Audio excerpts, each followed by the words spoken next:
Et nous, ici, on aime Elena Morna Voilà. pour sa De science, pour sa Montbéliard connaissance. à Elena Morna, je vois pas le rapport. Non, mais tu sais, ce sont des variétés différentes, mais Bon, pourtant, voilà. nous t'aimons, Elena. Ah, je suis ravie. Alors, on parlait tout à l'heure de personnages célèbres de la région avec Louis Pasteur.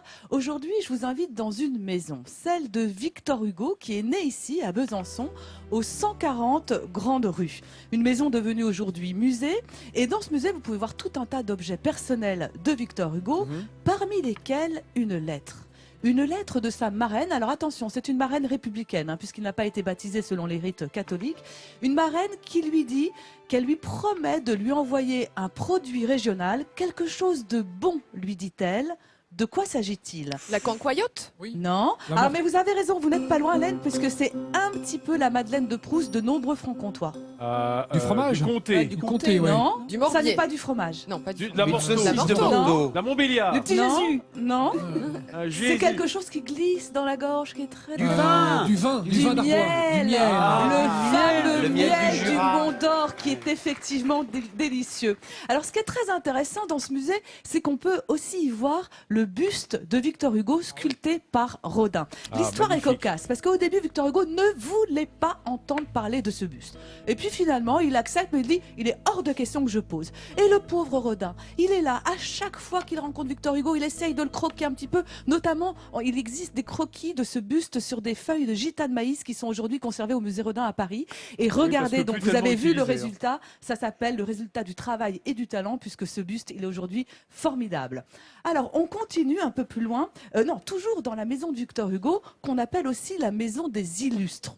Pourquoi la maison des illustres? Parce qu'elle était illustre, parce qu'il y avait des gens illustres, des personnages illustres. qui sont Lesquels? passés. Victor Hugo. Un peintre Je ne sais pas. fameux y a habité. Ah. Exactement.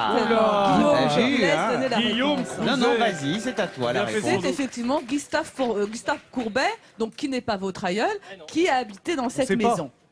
Et c'est peut-être même toute la rue qu'on aurait pu appeler la rue des illustres, puisque regardez cette maison, 3 numéros au-dessus de celle de Victor Hugo, y sont nés 2 autres illustres personnages. Alors moi, Lesquels je crois en connaître un qui est Charles Naudier. Non? Charles Naudier. Ce sont dans le deux public, frères. les frères Lumière. Les frères Ah, et Lumière. le Voilà. public, bravo, vraiment, c'est vous qui avez dit les frères Lumière, effectivement.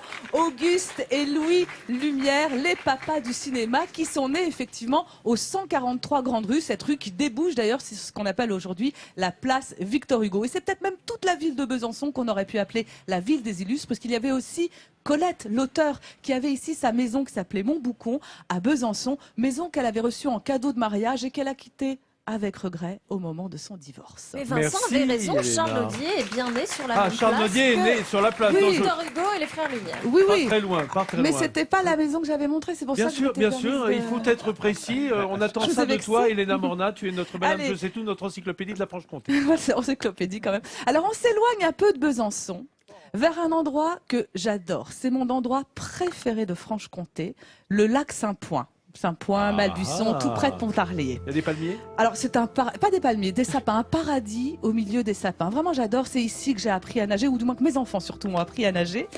Mais les pêcheurs se méfient de ce lac. Pourquoi? Parce que tu nages dedans. Non. Le silure, à cause Non. du silure. Non.